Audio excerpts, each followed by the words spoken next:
말씀 함께 봅니다. 함께 보실 하나님 말씀은 시편 144편 1절에서 4절 말씀입니다. 시편 144편 1절에서 4절 말씀, 주신 말씀을 봉독드립니다. 나의 반석이신 여호와를 찬송하리로다. 그가 내 손을 가르쳐 싸우게 하시며 손가락을 가르쳐 전쟁하게 하시는도다. 여호와는 나의 사랑이시요 나의 요새이시요 나의 산성이시요 나를 건지시는 이시요 나의 방패이시니 내가 그에게 피하였고 그가 내 백성을 내게 복종하게 하셨나이다. 여호와여, 사람이 무엇이기에 주께서 그를 알아주시며 인생이 무엇이기에 그를 생각하시나이까. 사람은 헛것 같고 그의 날은 지나가는 그림자 같으니이다. 아멘. 아멘.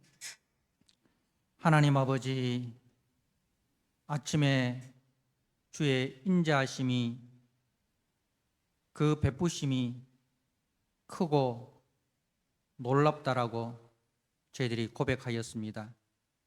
하나님 아버지, 매일 아침 우리가 눈을 뜨고 그리고 하나님을 묵상할 수 있고 또 그 묵상을 통하여 하나님의 살아계심과 하나님이 나와 함께 하심과 하나님이 나의 선한 목자 되심을 알게 하시고 그로 말미암아 하루를 든든하게 시작할 수 있도록 은혜 베푸신 것을 감사합니다. 하나님 아버지, 그 은혜와 그 사랑에 감사하여 오늘 또 주님 앞에 모인 사랑하는 모든 성도들에게 말씀을 통하여 다시 한번 하나님께서 우리에게 베푸신 크신 사랑과 은혜를 깨닫게 하시고 그 사랑과 은혜를 힘입어 용기를 얻고 믿음을 가지고 세상 속에서 하나님의 사람으로 든든히 살아가는 우리 복된 성도들이 되도록 역사하여 주옵소서. 예수님께 하신 이름으로 기도드리옵나이다. 아멘. 오늘 시편 144편의 말씀, 나의 반석이신 여호와라는 제목으로 주신 말씀을 함께 나누고자 합니다. 오늘 1절 말씀에 보면 나의 반석이신 여호와를 찬송하리로다, 그렇게 시작을 하고 있습니다. 오늘 본문인 시편 144편은 138편에서 145편까지 이제 8편의 다윗의 시 중에서 7번째 시편입니다. 이 시편은 그 뒤에 나오는 145편과 함께 왕이신 하나님께 초점을 맞춘 간구와 찬양 시입니다. 이 시편 144편의 배경은 사무엘하 10장을 배경으로 하고 있습니다. 우리가 144편을 이해하기 위해서 이 본문의 배경이 되는 사무엘하 10장 말씀을 한번 보도록 하겠습니다. 제가 한번 사무엘하 10장 말씀을 잠깐 읽어 드리겠습니다. 그 후에 암몬 자손의 왕이 죽고 그의 아들 한운이 대신하여 왕이 되니 다윗이 이르되 내가 나하스의 아들 한운에게 은총을 베풀 때 그의 아버지가 내게 은총을 베푼 것 같이 하리라 하고 다윗이 그의 신하들을 보내 그의 아버지를 조상하라 하니라. 다윗의 신하들이 암몬 자손의 땅에 이르매 암몬 자손의 관리들이 그들의 주 한운에게 말하되 왕은 다윗이 조객을 당신에게 보낸 것이 왕의 아버지를 공경함인 줄로 아시나이까. 다윗이 그의 신하들을 당신에게 보내 이 성을 엿보고 탐지하여 함락시키고자 함이 아니니까 하니, 이에 한운이 다윗의 신하들을 잡아 그들의 수염 절반을 깎고 그들의 의복 중동 볼기까지 자르고 돌려보내매 사람들이 이 일을 다윗에게 알리니라. 그 사람들이 크게 부끄러워하므로 왕이 그들을 맞으러 보내 이르기를 너희는 수염이 자라기까지 여리고에서 머물다가 돌아오라 하니라. 암몬 자손들이 자기들이 다윗에게 미움이 된 줄 알고 암몬 자손들이 사람을 보내 벤르홉 아람 사람과 소바 아람 사람의 보병 2만 명과 마하가 왕과 그의 사람 1,000명과 돕 사람 12,000명을 고용한지라. 다윗이 듣고 요압과 용사의 온 무리를 보내매 암몬 자손은 나와서 성문 어귀에 진을 쳤고 소바와 르홉과 아람 사람과 돕과 마가 사람들은 따로 들에 있더라. 이 144편의 배경이 방금 읽은 사무엘하 10장 말씀이 이제 배경이 됩니다. 그 이야기를 잠깐 여러분들이 이해하기 쉽게 제가 말씀을 드리면 이렇습니다. 암몬 제 나라라고 있죠. 그 모압과 암몬, 그 룻의 아브라함의 조카 롯의 후손들입니다. 그 암몬 족속의 왕 나하스가 있었습니다. 그래서 이 나하스라는 왕과 다윗이 사이가 좋았어요. 사이가 좋았습니다. 그래서 성경에 보면 나하스가 나에게 은혜를 베풀었다라고 말을 하고 있어요. 그래서 어떤 은혜를 베풀었는지는 구체적으로 말씀을 하고 있지 않지만 어떻든 관계가 좋아서 서로 은혜를 주고받는 그런 아주 가까운 사이였다는 겁니다. 그래서 그 나하스가 죽자 이제 다윗이 그 은혜를 생각해서 조문 사절을 보냅니다. 그런데 이제 이 암몬의 신하들이 이 아버지 나하스의 뒤를 이어 왕이 된 한운에게 잘못 충고를 합니다. 다윗이 당신의 아버지를 생각해서 조문을 보낸 줄로 착각하지 마십시오. 그거 아닙니다. 다윗이 조문 사절을 보낸 것은 우리를 정탐하기 위해서입니다.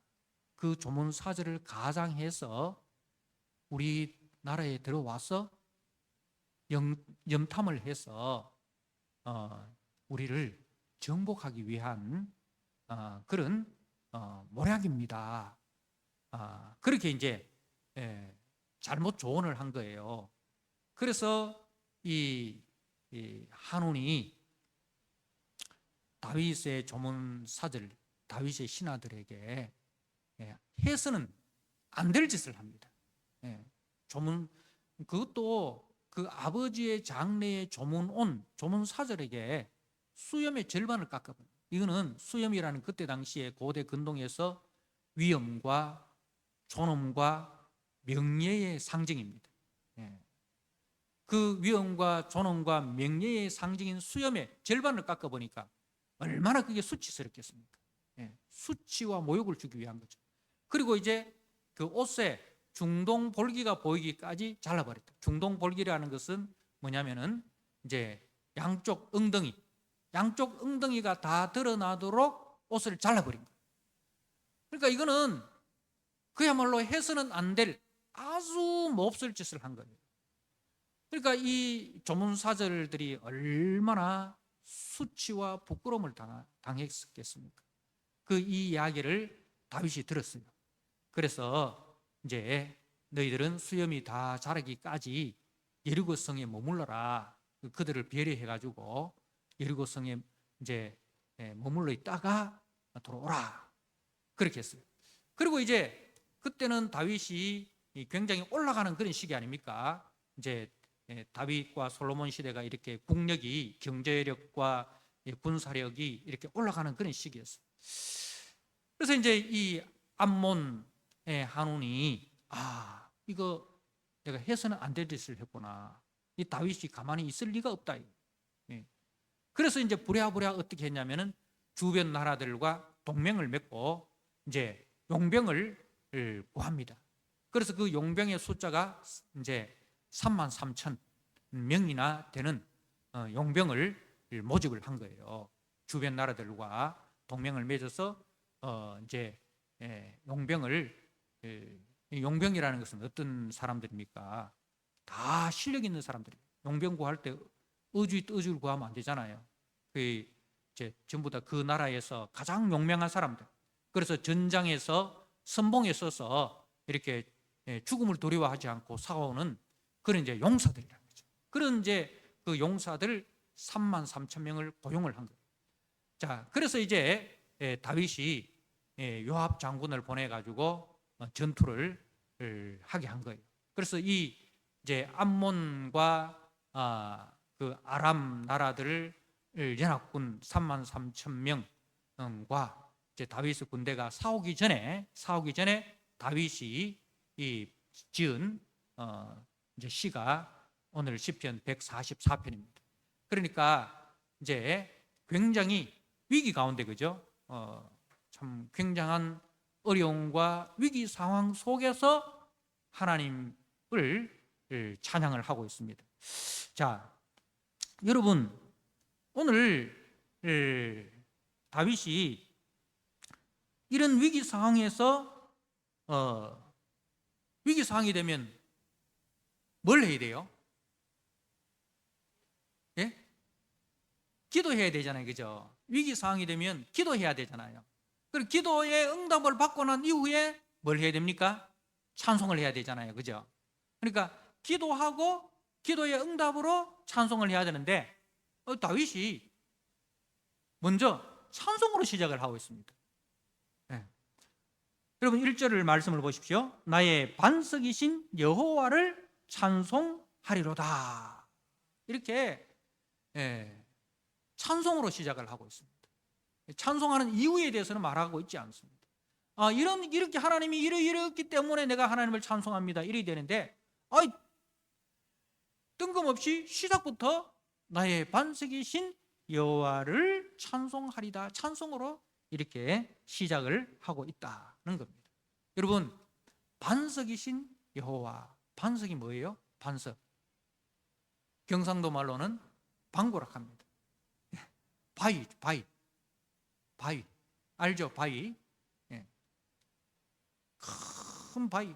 하나님은 큰 바위입니다. 그 바위의 이미지는 어떤 거예요? 바위의 이미지는 강하다. 그리고 바위는 흔들리지 않는다. 그죠? 흔들리지 않는다. 태풍이 오고 홍수가 나도 바위는 언제나 그 자리에서 흔들리지 않고 자기 자리를 지키고, 그리고 바위는 신실하다. 그런 이미지. 그러니까 우리 하나님을 반석에 비유한 것은 우리 하나님은 강하신 분이시다. 그죠? 바위와 같이 강하신 분이다. 계란으로 바위치기. 계란하고 바위를 비교하잖아요. 바위가 그만큼 강하다는 거죠. 뭐 계란 100판을 던져도 바위는 흔들리지 않고 깨지지 않는다. 깨지는 것은 바위일 뿐이다. 그 계란일 뿐이다. 그런 말 아닙니까? 바위는 강하다는 거예요. 강하다는 거예요. 그리고 바위는 신실하다. 항상 그 약속을 지키고, 사람은 조속으로 변해도 바위는 항상 그 자리에서 자기 자리를 지키는 신실하다. 이 하나님은 우리는 변해도 하나님은 변치 않고, 우리는 약속을 어겨도 하나님은 그 약속을 어기지 않고 신실하게 지키시는 분이시다. 그런 이제 말씀입니다. 그러니까 다윗이 그 위기 앞에서 하나님 앞에 나아갑니다. 하나님 앞에 나아가서 지난주에 말했던 것처럼 묵상하죠. 먼저 하나님께서 과거에 내게 베푸신 은혜, 하나님께서 과거에 우리 조상들에게 베푸신 은혜, 그 하나님을 묵상하는 거예요. 하나님을 묵상합니다. 그래서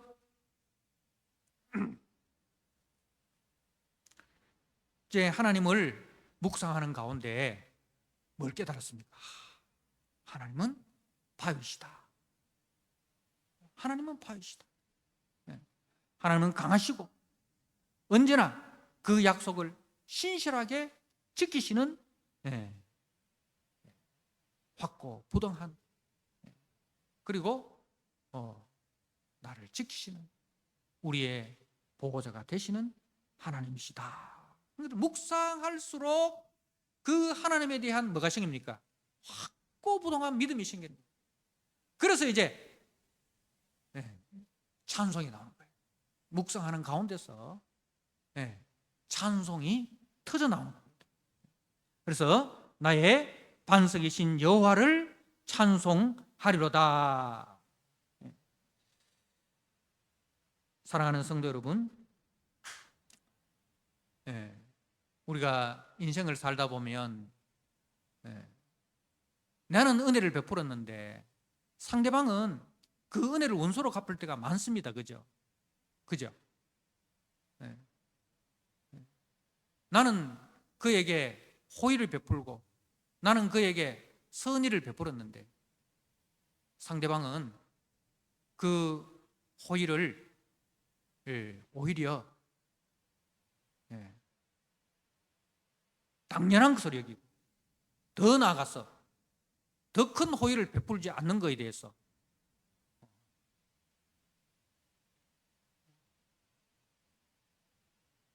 막 원망하기도 하고 미워하기도 하고 뭐 그런 경우를 이제 많이 겪습니다. 그럴 때 여러분 마음이 어떻습니까? 상하죠. 그리고 거기에 대해서 인간적으로 섭섭하기도 하고 인간적으로 복수하고 싶기도 하고 그렇죠. 그런데 성경은 우리에게 뭘 이야기하고 있습니까? 우리의 싸움은 혈과 육에 대한 싸움이 아니다. 그죠? 원수 갚는 것은 내게 있다. 그때 어디로 나아가야 됩니까? 원수에게로 나아갈 것이 아니라 우리는 하나님께로 나아가야 됩니다. 하나님께로 나아가서 그 하나님을 묵상하라는 거죠. 하나님을 묵상하라. 하나님을 묵상할 때에 하나님께서 내게 응답을 주시는 거예요. 길을 가르쳐 주시는 거예요. 그렇게 나아가시길 바랍니다. 여러분들, 우리가 교회라는 것도 그렇습니다. 다 우리가 하나님을 잘 믿기 위해서 교회에 나왔지만 교회에 와서 같이 또 신앙생활을 하다 보면 교회도 여전히 사람들이 모인 곳이기 때문에 사람 냄새가 납니다. 사람 냄새가 납니다. 해서는 안 될 말을 하기도 하고 해서는 안 될 행동을 하기도 해서 그 말과 그 행동으로 인하여 상대방이 상처를 받기도 하고 상대방의 마음에 참 나도 모르게 고통을 주기도 합니다. 그럴 때 그런 아픔을 당하고 그런 고통을 당할 때 우리는 어떻게 해야 됩니까? 이런 교회 내가 꼭 다녀야 돼. 이런 교회 내가 꼭 다녀야 돼. 여러분, 그래서 다른 교회로 옮겼습니다. 처음에는 환영해주고 처음에는 천사들만 모인 것 같죠. 그런데 거기도 가보니까 역시 사람이 모이는 곳이더라. 50명이 모이는 곳에는 50가지 문제가 있고 100명이 모이는 곳에는 100가지 문제가 있고 1000명이 모이는 곳에는 1000가지 문제가 있습니다. 사람 사는 곳에는 다 어디나 비슷비슷합니다. 여러분, 우리가 뭐 이렇게 어디 여행 가서 뭐 유럽이나 뭐 저 좋은 뭐 알프스 산 밑에 그죠? 그런 집들 보면은 뭐 얼마나 아름답습니까? 거기 사는 사람들은 항상 평안할 것 같고 행복할 것 같고 그런 생각이 들잖아요. 그죠? 그런데 그 집에 들어가서 이야기 나눠보면 그 집이나 우리 집이나 그 나라나 우리나라나 다 비슷비슷합니다. 사람 사는 곳은 다 비슷비슷합니다. 그래서 우리가 그런 문제가 있을 때 그 사람에게로 나가지 말고 하나님께로 나와야 됩니다. 하나님께 나와서 하나님을 묵상하세요. 하나님을 묵상하세요. 그래서 하나님을 묵상할 때에 나의 반석이신 여호와, 내가 믿는 하나님은 반석이시구나. 사람은 변하고, 사람은 신실하지 못하고, 사람은 배신해도 우리 하나님은 강하시고, 우리 하나님은 신실하시고, 우리 하나님은 무슨 일이 있더라도 약속하신 것을 반드시 지키시고 이루시는 분이시구나. 그 하나님을 묵상할 때에 뭐가 나옵니까? 찬송이 나오게 되는 거예요. 세상과 나는 강고도 없고 구속한 주만 보이도다. 반석이신 여호와만 보이는 거예요. 자, 그리고 그가 내 손을 가르쳐 싸우게 하시며 손가락을 가르쳐 전쟁하게 하시도다. 자, 하나님께서는 내 손을 가르쳐 싸우게 하시고 손가락을 가르쳐 전쟁하게 하시도다. 이 말은 이제 하나님께서 우리가 애들 뭘 이렇게 가르칠 때 활 이렇게 쏘는 거 가르치고 이렇게 할 때 아버지가 그 애 뒤에서 애하고 같이 그 아이하고 같이 활을 잡고 화살을 이렇게 잡아주잖아요. 그죠? 그렇게 해서 이제 활을 이렇게 쏘게 합니다. 그러면 그 화살은 백발백중이잖아요. 백발백중이에요. 그러면 이건 누가 쏜 거예요? 아버지가 쏜 것이지만, 근데 그 아버지가 쏘아서 아버지가 맞췄지만은 아버지는 누가 쐈다고 이야기합니다. 야, 우리 아들 명사수네. 하면서 아들을 칭찬해 주는 거예요. 아들을 칭찬해. 그러면서 아들의 실력이 자라나잖아요. 애 실력이 자라나잖아요. 그것처럼 하나님께서 다윗을 그렇게 훈련시키셨다는 거죠. 다윗을 그렇게 훈련시켰어요. 광야에서 그 어린 목동 시절에 양을 칠 때 말입니다. 그 양들을 집어삼키기 위해서 오는 맹수들, 이리와 늑대나 이런 맹수들을 잡기 위해서 다윗이 물매를 가지고 이렇게 훈련을 하고 합니다. 근데 그때 하나님이 함께 하셨다는 거죠. 하나님이 내 뒤에서 내 손을 잡으시고 내 손가락을 잡으시고 그렇게 훈련하셨다는 거죠. 그렇게 하나님께서 나와 함께 하시고 나를 붙드시고 나에게 승리를 주셨다.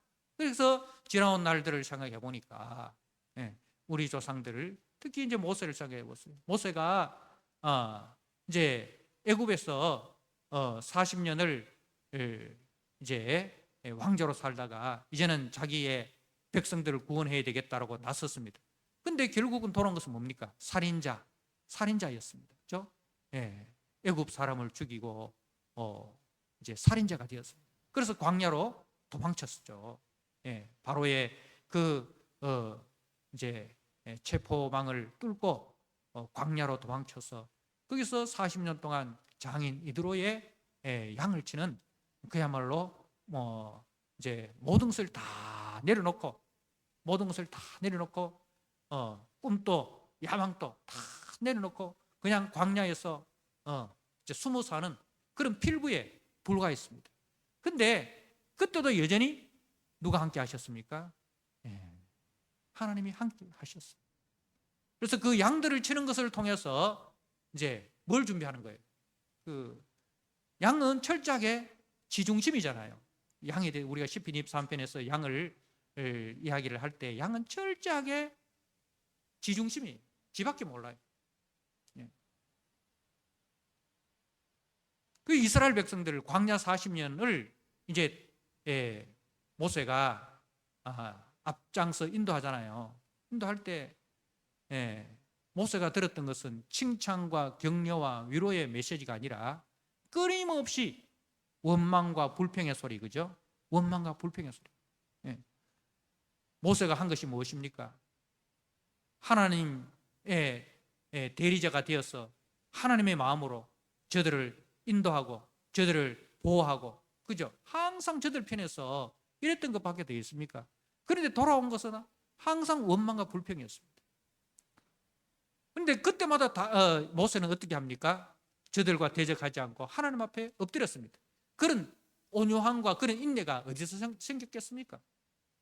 어디서 생겼겠습니까? 바로 광야 40년 양들을 치면서 하나님께서 훈련시킨 거예요. 하나님께서 훈련시킨 거예요.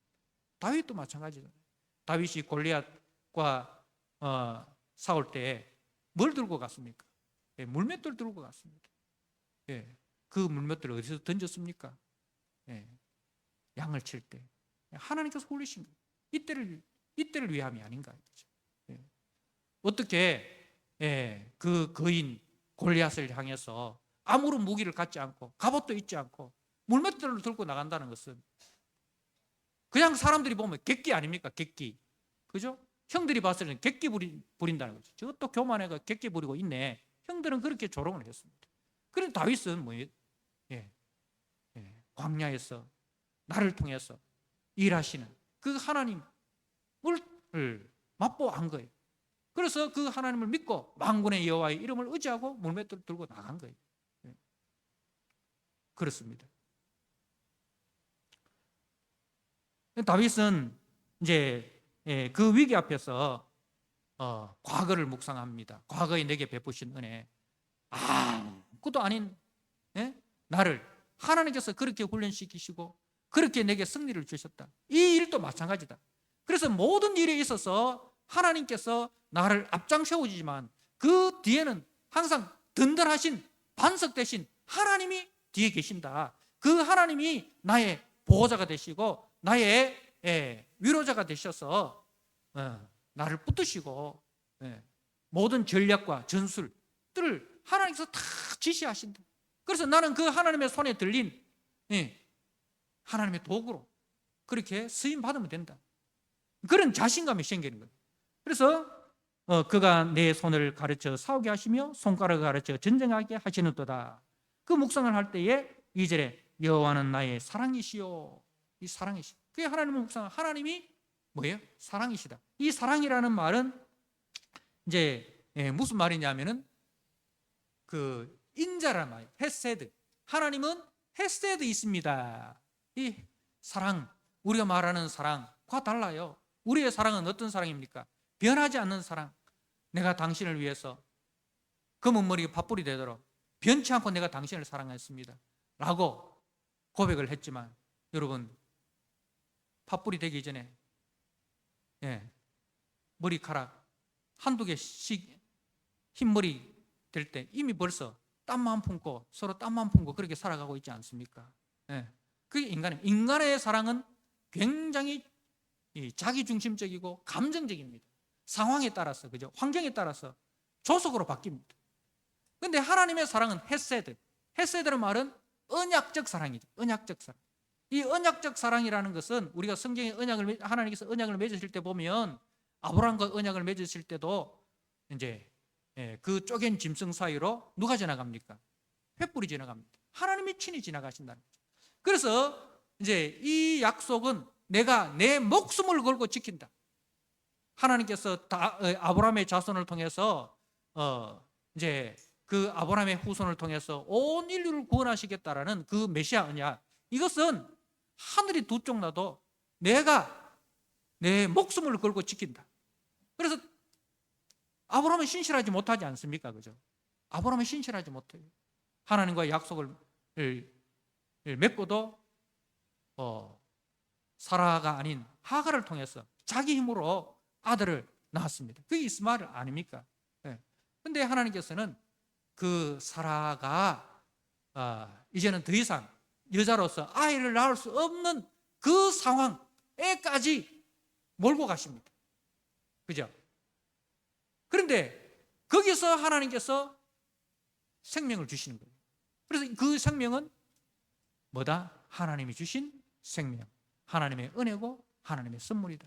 아브라함의 노력과 사라의 노력이 아니라 전적인 하나님의 은혜다는 것을 보여주잖아요. 그래서 이 언약적 사랑이라는 것은 세상이 두 쪽 나도 너희들이 아무리 나를 불신하고 나를 배반한다 하더라도 나는 너와 맺은 언약을 반드시 지킨다 라는 그 언약적 사랑, 신실한 사랑, 그 신실한 사랑의 결과가 뭡니까? 하나님의 아들 예수 그리스도, 그죠? 그분의 생명을, 하나님의 아들의 생명을 대신 내어주셔서까지 우리를 구속하시는 거예요. 그래서 아브라함이 아들 이삭을 번제로 드릴 때 어떻게 했습니까? 하늘로부터 아브라함아 아브라함아, 네 아들 이삭에게 칼을 겨누지 마라, 그죠? 칼을 거두어라. 또 아브라함이 아들을 향해서 칼을 내리치려고 할 때에 하늘로부터 아브라함아 아브라함아 하고 하나님이 제지하시는 목소리가 들렸습니다. 그런데 하나님의 아들 예수 그리스도께서 십자가에서 뭐라고 기도하셨습니까? 엘리 엘리 라마 사박다니, 나의 하나님 나의 하나님 어찌하여 나를 버리시나이까.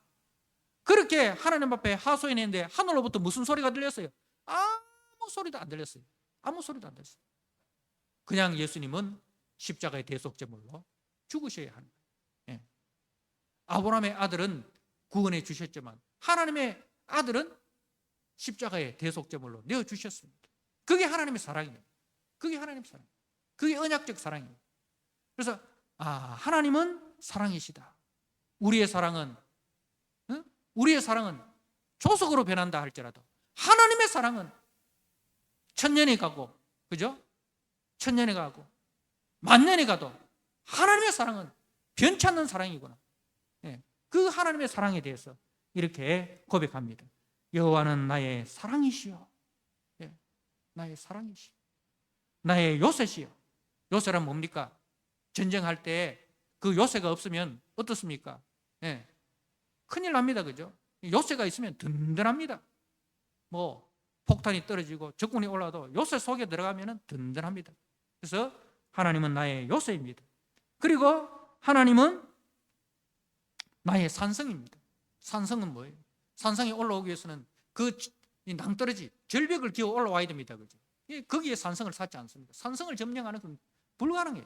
그 절벽 낭떠러지 위에 산성을 씌워 놓습니다. 그 산성을 정복하는 그 절벽 낭떠러지 기어 올라와야 되는데 왜 그 올라오겠습니까? 그게 하나님은 그만큼 든든하시다. 나의 산성이시고, 그 다음에 하나님은 나를 건지시는 이시고, 내가 웅덩이에 빠졌다 할지라도 하나님은 거기서 나를 건지십니다.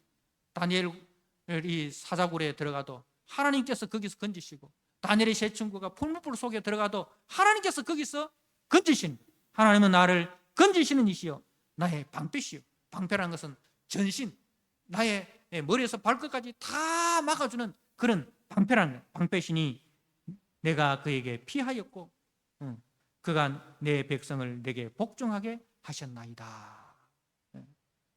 하나님을 묵상할수록 하나님에 대한 그 하나님이 베푸신 은혜, 하나님이 베푸신 사랑, 하나님의 그 강하심과 하나님의 그 완벽하심, 그러니까 그 하나님이 나를 보호하심에 있어서 조금도 부족함이 없고 완전하고 완벽하다는 겁니다.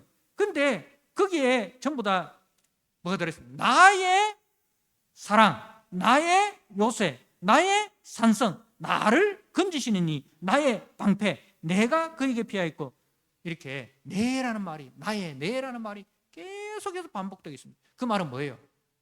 내가 머리로, 내가 지식으로 알고 있는 게 아니다 이 말입니다. 내가 하나님에 대해서 머리로 지식으로만 알고 있는 게 아니고, 그리고 사람들이 하나님이 이렇더라, 하나님이 저렇더라, 내가 귀로 동양에서 들은, 귀동냥으로 들은 그런 하나님이 아니라 내가 직접 나의 삶의 자리에서 경험한 하나님이라는 거죠.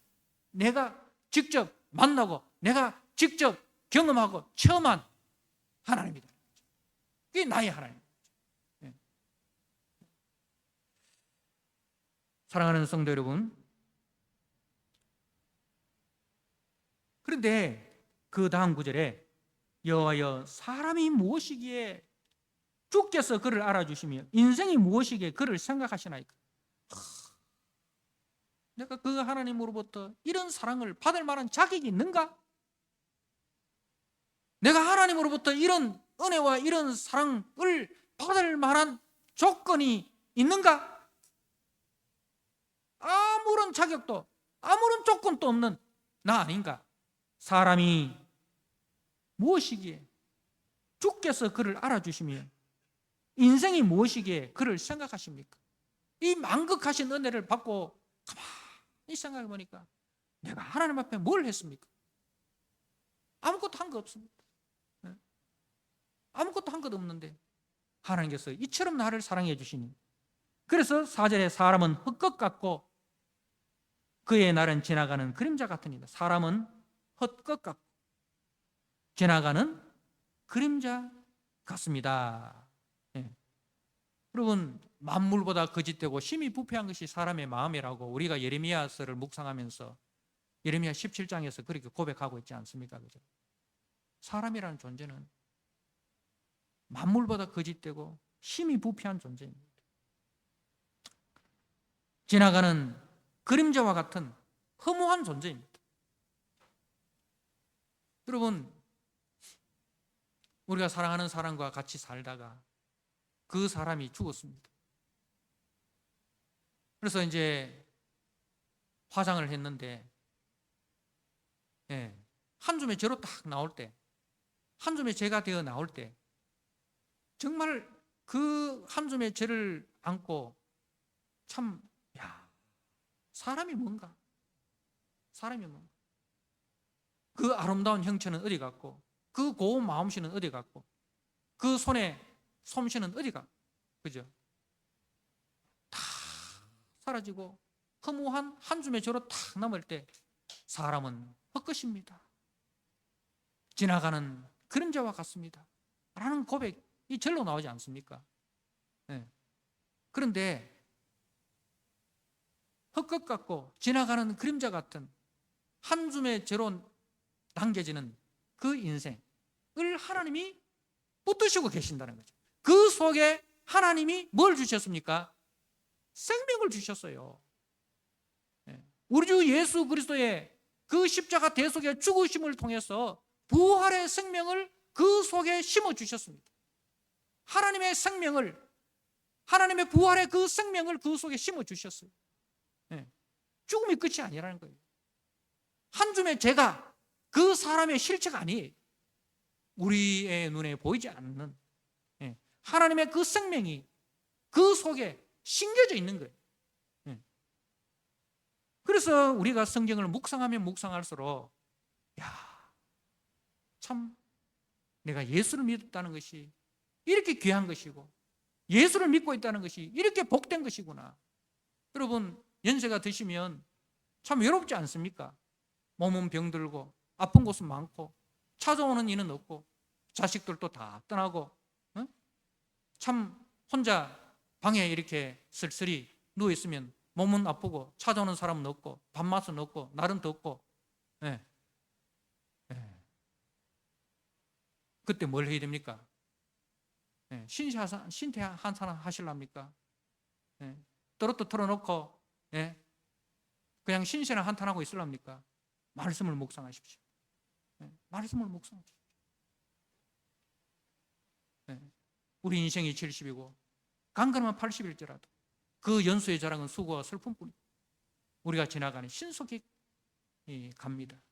그러나 우리 속에 이 연약한 심령 속에 하나님께서 내가 사람이 무엇이 간데 주께서 그를 존귀하게 여기셔서 자기 아들을 대속제물로 내어주셔서 내게 부활의 생명을 주시고 나를 하나님의 자녀라 불러주시고 나를 하나님 나라의 거룩한 상속자로 나를 불러주셨구나. 말씀을 묵상하면 뭐가 생깁니까? 용기가 생깁니다. 소망이 생깁니다. 절망이 아니라 소망이 생깁니다. 낙심이 아니라 용기가 생기는 거예요. 그렇습니다. 사랑하는 성도 여러분, 우리는 결코 작은 존재가 아닙니다. 우리는 결코 허무한 존재가 아닙니다. 우리는 결코 죽어 한 줌의 죄로 돌아가는 존재가 아닙니다. 하나님 없는 사람의 눈으로 자신을 보지 마시기 바랍니다. 하나님 없는 사람들이 자신을 보고 절망하고 좌절하고 낙심하고 아니라 우리의 창조주시며 우리의 구원자이신 하나님의 눈으로 자신을 바라보십시오. 그리고 형제들을 바라보십시오. 얼마나 가치 있고 얼마나 존귀하고 얼마나 아름다운 존재인지를 아시기를 바랍니다. 우리를 그렇게 지으시고 바라보시고 우리를 지금도 보호하시고 사랑하시는 그 하나님께 감사와 찬송을 드리십시오. 그리고 그 하나님의 기대에 합당한 성도로 내 생명 다하는 그날까지 그 하나님을 향하여 충성과 헌신을 다 하시기 바랍니다. 사랑하는 성도 여러분, 다윗은 위기상황 속에서 하나님께는 와가서 하나님을 묵상하였습니다. 하나님을 묵상할 때에 하나님께서 베푸신 은혜가 기억나고 지금 이 위기 속에서도 이 아무것도 아닌 나를 지금도 붙드시고 그리고 반드시 승리로 이끄시는 그 언약적 사랑의 하나님으로 말미암아 다시 일어설 수 있는 용기가 나오고 그 속에서 전쟁을 하지 않아도 이미 이긴 전쟁이라는 그 확신 속에서 찬송으로 나아가게 되십니다. 사랑하는 성도 여러분, 한 주간 또 이 다윗과 같은 믿음으로 삶의 자리에서 하나님을 깊이 묵상하시고 그 하나님으로 인하여 다시 힘을 얻으시고 다시 용기를 얻으시고 다시 소망을 가지시고 그 하나님의 눈으로 자신을 바라보고 하나님의 눈으로 형제를 바라보고 그렇게 자신을 사랑하고 형제를 사랑하며 살아가는 한 주간 되시기를 주님의 이름으로 부탁드립니다. 아멘. 우리 하나님 아버지, 주님의 은혜와 주님의 사랑을 감사합니다. 다윗은 절체절명의 위기 속에서 하나님 앞으로 나아갔습니다. 하나님을 깊이 묵상하는 가운데 하나님께서 베푸신 그 과거에 자신에게 베푸신 은혜가 기억나고 그 은혜로 말미암아 다시 용기가 생기고 하나님을 향한 찬송이 입에서 터져 나옵니다. 나의 반석이신 여호와를 찬송하라. 하나님 아버지, 다윗은 그 위기 속에서 하나님을 향한 찬송으로 시작을 하고 있습니다. 하나님, 이 다윗의 믿음이 우리 모든 성도들의 믿음이 되게 하여 주시옵소서. 세상 사람들이, 하나님 없는 사람들이 바라보는 인생관이 아니라 하나님의 눈으로 우리를 바라보고 하나님의 눈으로 형제를 바라보게 하여 주옵소서. 그래야 우리가 하나님 앞에서 얼마나 아름답고 복되고 존귀하고 얼마나 소중한 존재인지를, 우리의 생명은 그 하나님 앞에서 이미 영생을 얻었고 이미 우리는 하나님 나라의 상속자라는 하나님 아버지, 그 하나님의 눈으로 나를 바라보고 용기를 얻고 한 주간 또 그 하나님의 사람으로 당당하게 살아가는 복된 한 주간 되게 하여 주옵소서. 예수님 귀하신 이름으로 감사하며 기도드리옵나이다. 아멘.